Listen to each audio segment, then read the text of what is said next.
এদিকে কেন ভাই, কিছু হয়েছে? সমস্যা তো আছে। আমার কাছে ইনফরমেশন আছে তুমি মাদক ব্যবসায়ীর সাথে জড়িত। কি বলেন এসব? আপনি কে? আমি হলাম আর্মি সদস্য। এই দেখ আমার কার্ড, এই তোর ব্যাগটা দেখ, চেক করবো।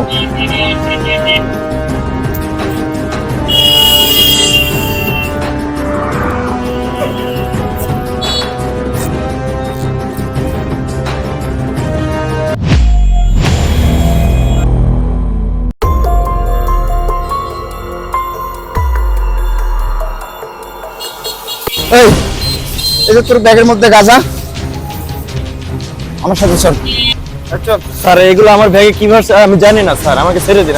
আমি জানি না এগুলো কিভাবে। চল চল, আমার সাথে নাটক করেছিস না? চল। স্যার এগুলো তো আমার না, কই থেকে আসে আমি জানি না স্যার, এগুলো আমার না স্যার। চল স্যার আমি ছেড়ে দিন স্যার, আমি জানি না। তোর ব্যাগে এগুলো পাওয়া গেছে, তার মানে তোর কোনো হাঙ্গি মাঙ্গি কথা চলবে না। চল বেটা, চল চল।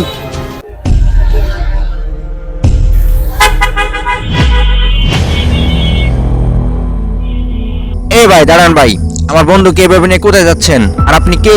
তুই কে রে? আমি হলাম আর্মি সদস্য।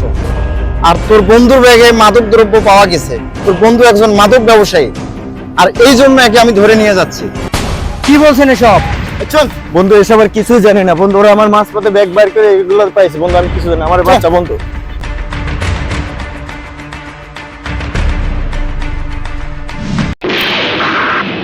ওকে ছেড়ে দিন, ও এসবের কিছুই জানে না। তাছাড়া ও একজন ভালো মানুষ। তুই বললে তো হবে না, আমার কাছে প্রমাণ আছে।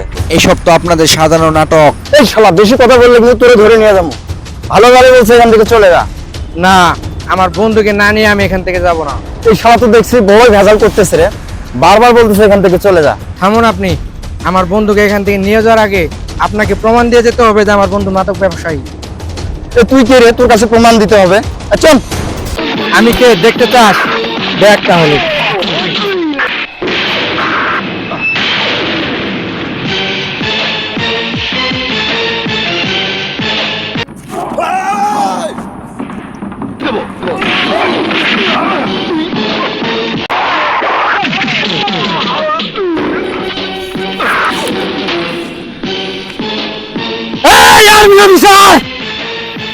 আগে পুলিশ সাধারণ মানুষের কাছ থেকে ঘুষ খেয়ে ছেড়ে দিত।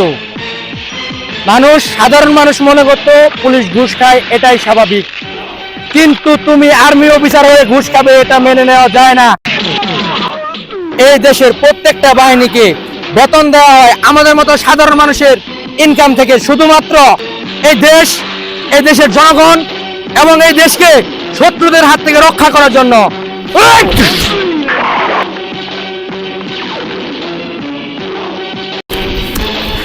কিন্তু তোরা সেটা না করে সরকারি সকল ধরনের সুযোগ সুবিধা বুক করার পরও সাধারণ মানুষের পাশে দাঁড়ানোর পরিবর্তে উল্টো তাদের হয়রানি এবং হেনস্থা করিস।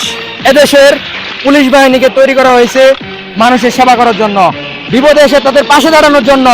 কিন্তু তারা সেটা না করে উল্টো স্বৈরাচারী এমপি মন্ত্রীদের পাশে দাঁড়ায়।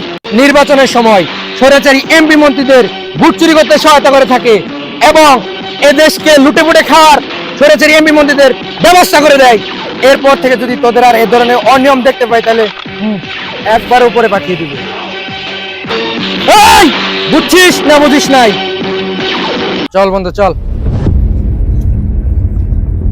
বন্ধু, দেশের ভিতর যে কি হইব।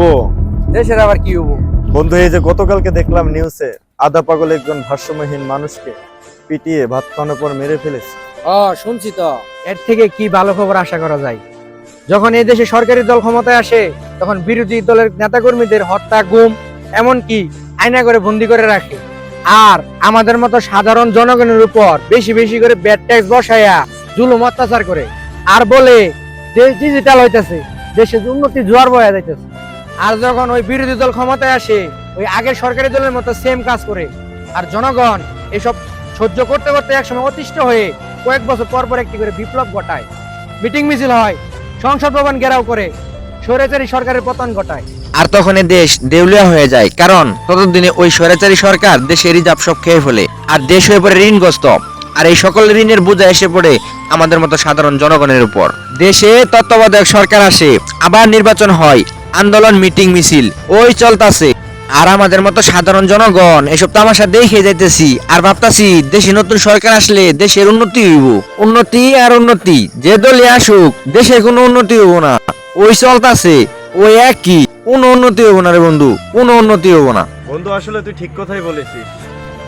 তোর আর আমার মতো সাধারণ জনগণ এসব সঠিক কথা বললে কোনো কাজে আসবো না। ওই উপরে যারা এমপি মন্ত্রী আছে ওরা যদি জিনিসটা এইভাবে ভাবে তাহলে দেশে উন্নতি সম্ভব। চল বন্ধু, এসব নিয়ে আমাদের মাথা কামাই লাভ নেই, চল। ঠিকই বলছিস।